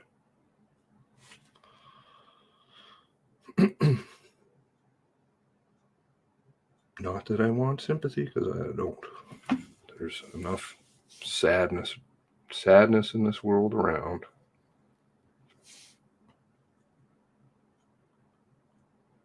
Okay. Just saying Todd Battis getting a new job at Anchor CTV. Great.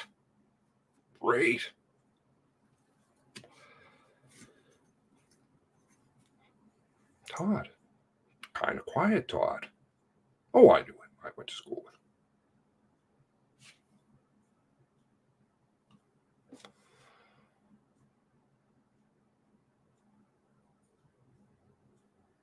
Lisa's Bar. Who is she entertaining? Lisa's Bar. Sleeping on couches. Jealous.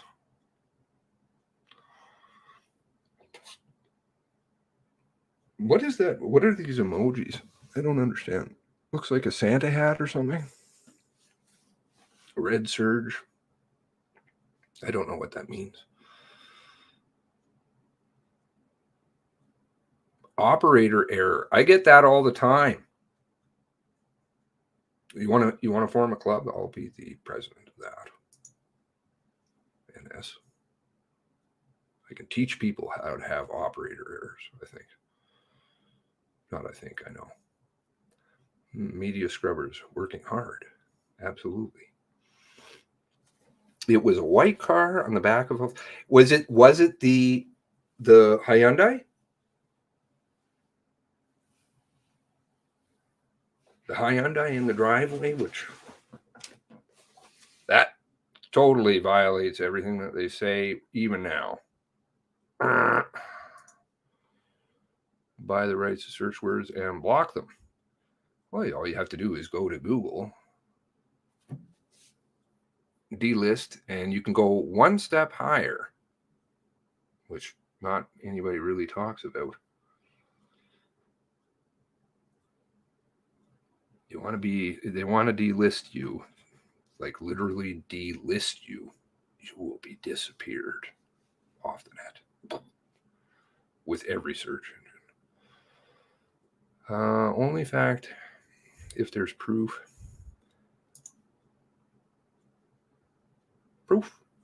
Proof. I like proof. I like Sharon's statement. Proof. Gotta have the proof. Proof. With names. Sharon's big on names. Yeah, you do.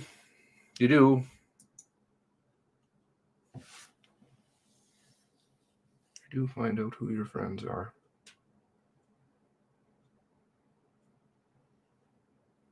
Tires, changing tires. I will have to look and see if I have it in my drives. I'm not hooked up to the internet. Oh, you got drives, do you? Wow.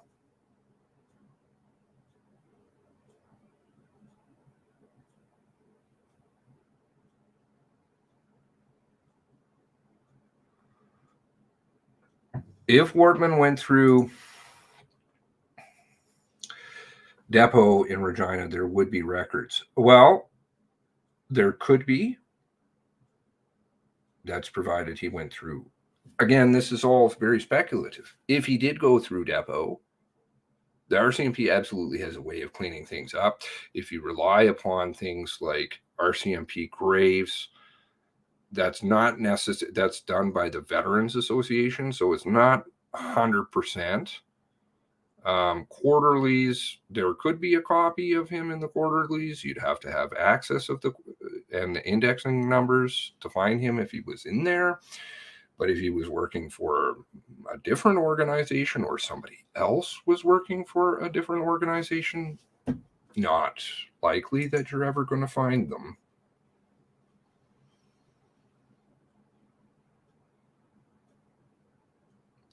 Those of you who have been along since the beginning of the ride and did a lot of searching and things like that definitely know how hard it is to find information on certain people. Gone. And less than as we went along. Burned in the cottage. That log home, which totally burned to the ground. Burned to the ground, log home. Yet the warehouse had 8 feet of wall standing. Leveled to the foundation. A log home. Wow. Treated wood. Repellent to fuel products. Logs which burn so readily. As opposed to, I don't know, pressed wood. Use it to discredit. I cannot believe how much. Oh, come on, Tara. I'm not even going to go through that.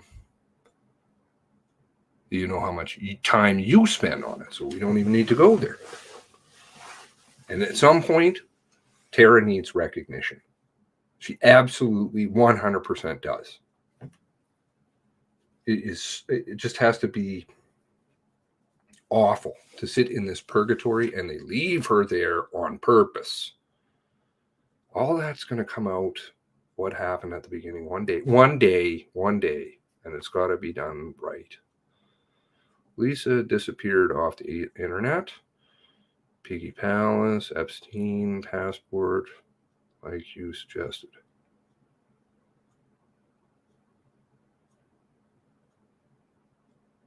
That's an interesting question. Why do you know news reporters? News reporters, I was speaking to somebody just before I got on air, and they were saying, how it's been very eye-opening, this path. But they can totally see how the media operates. Yeah, sad, true. I mean, a lot of these are hard pills to swallow, but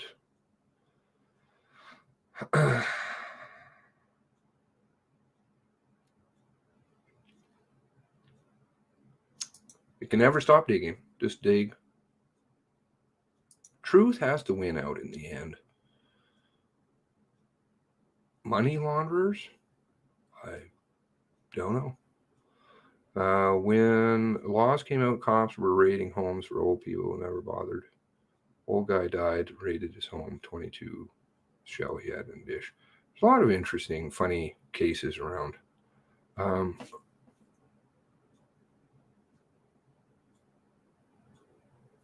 was something I was going to say there. Candy Palmer died. Very interesting.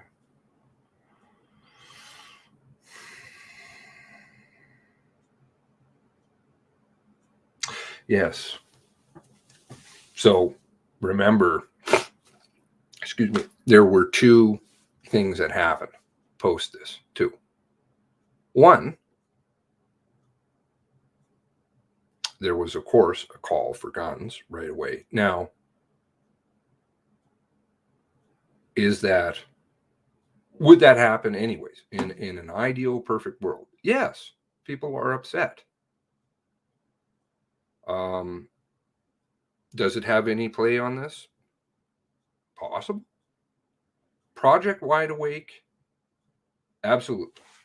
And that one they had rolling around in the background, and it seems very convenient that these calls for both restrictions on weapons, which again, why are we restricting weapons for people who are law-abiding? And more importantly, the Project Wide Awake, which I've been probably beating everybody with for so long, 2.0, they just scaled it up. Remember, 33 million cell phones. Okay? That's all part of it. The monitoring of people. And that piggybacked on this event. Is it coincidental? It seems very convenient that they had everything in order. Not saying anything about that. Could just be that they had sitting around and they were going to roll that out anyway. I don't know. But two things to keep in mind.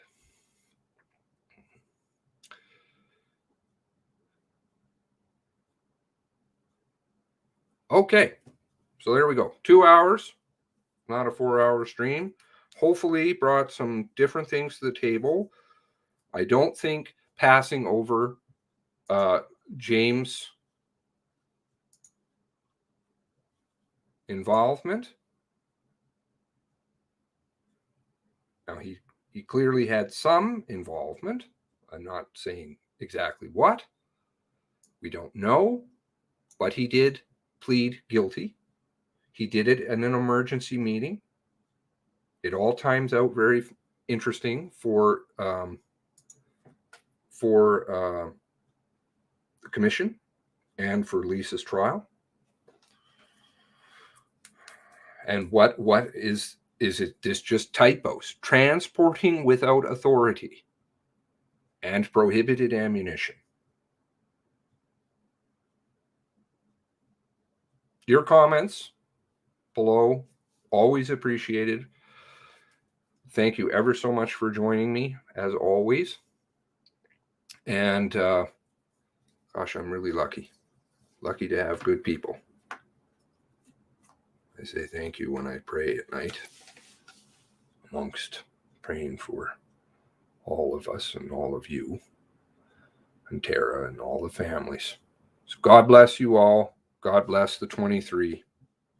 We'll talk soon. I got more.